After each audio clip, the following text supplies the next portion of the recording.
ఇవాళ పొద్దున్న నేను వార్ 2కి సపోర్ట్గా ఒక వీడియో చేయడం జరిగింది. ఎన్టీఆర్ గారి సినిమా గురించి.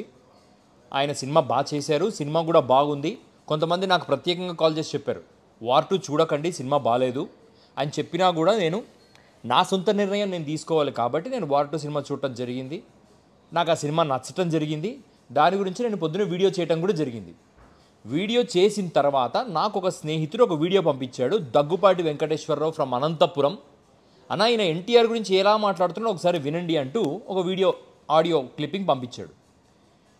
దాన్ని నేను ఓపెన్ చేయలేదు, కానీ జస్ట్ ఒక 15 మినిట్స్ బ్యాక్ ఓపెన్ చేసి చూసిన తర్వాత నేను ఓపెన్గా ఒక స్టేట్మెంట్ చెప్పాలనుకుంటున్నా. ఎన్టీ రామారావు తన జీవితంలో చేసుకున్న పాపం అంటూ ఏదైనా ఉంది అంటే కమ్మ సామాజిక వర్గంలో ఆయన అలా పుట్టటం. ఇది నేను చాలా కన్విక్షన్తో చెప్తున్నమాట.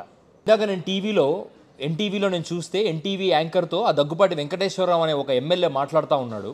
అది ఏఐ జనరేటెడ్ ఆడియో, నేనేం మాట్లాడలేదు, ఎన్టీ రామారావు గారి గురించి నేనేం మాట్లాడలేదు అని చెప్తూ ఎన్టీ రామారావు అభిమానులకు క్షమాపణలు చెప్తున్నాడు. నువ్వు మాట్లాడనప్పుడు నువ్వెందుకు క్షమాపణలు చెప్తున్నావు? దట్ ఇట్ సెల్ఫ్ షోస్ నీ నోరు ఎలా ఎన్టీ రామారావు గురించి వ్యర్థ ప్రేలాపన చేసింది అనేది ఆ ఒక్క వీడియో, ఆ ఒక్క స్టేట్మెంట్ చెప్పింది.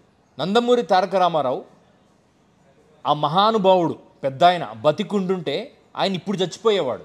తమ రక్తం పంచుకొని పుట్టిన పిల్లలు మంచి స్థితికి చేరితే పెద్దవాళ్ళు సంతోషించాలి.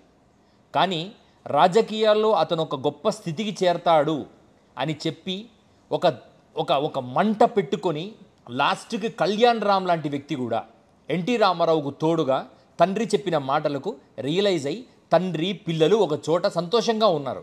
హరికృష్ణ గారు కానీ నందమూరి తారక రామారావు గారు కానీ బతికుండుంటే ఇవాళ ఇలాంటి మాటలు మాట్లాడిన వాడు ఎవడైనా సరే వాడి నాలుకను చీల్చి చెండాడేవాళ్ళు.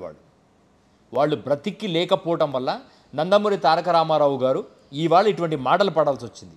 కానీ బాధపడాల్సిన అవసరం ఏం లేదు. ఆయన కోసం ప్రాణాలు ఇచ్చే అభిమానులు ఉన్నారు, ఆంధ్రప్రదేశ్ ప్రజలు కూడా ఉన్నారు. ఇటువంటి మాటలు కులపిచ్చితో, మదపిచ్చితో, అహంకారంతో పదవి ఉంది కదా అని ఎలా పడితే అలా మాట్లాడిన వాడిని భగవంతుడు కూడా క్షమించడు, ఆంధ్రప్రదేశ్ ప్రజలైతే అస్సలు క్షమించరు. ఎన్టీ రామారావు గారు, ఆయన తల్లి, వాళ్ళు ఎంత కష్టపడి ఆ స్థితికి వచ్చారు. ఈరోజు ప్రపంచంలోనే తన ఎన్నో రకాల కష్టాలు పడి ఒక గొప్ప నటుడిగా మన్ననలు పొందుతూ బాలీవుడ్ వాళ్ళు హీరోతో సమానంగా ఒక అవకాశం ఇస్తే దాన్ని అంత హేయంగా మాట్లాడిన ఈ రాష్ట్ర ఒక ఎమ్మెల్యే, అధికార పార్టీ ఎమ్మెల్యే, మళ్ళీ అతను దాంట్లో మెన్షన్ చేస్తున్నాడు, లోకేష్ గారికి ఎన్టీఆర్ పోటీ అట, లోకేష్ గారు చెప్పిన తర్వాత కూడా మీరు ఎలా రా సినిమాకి వెళ్తున్నారు అని ఫ్యాన్స్ మీద బండ బూతులతో విరుచుకుపడ్డాడు. లోకేష్ గారు సమాధానం చెప్పాలి, దగ్గుపాటి వెంకటేశ్వరరావు గారు కూడా సమాధానం చెప్పాలి. ఒకవేళ అది ఏఐ వీడియో అయితే ఆ ఏఐ జనరేట్ చేసిన వాడిని చెప్పు తీసుకొని కొట్టాలి.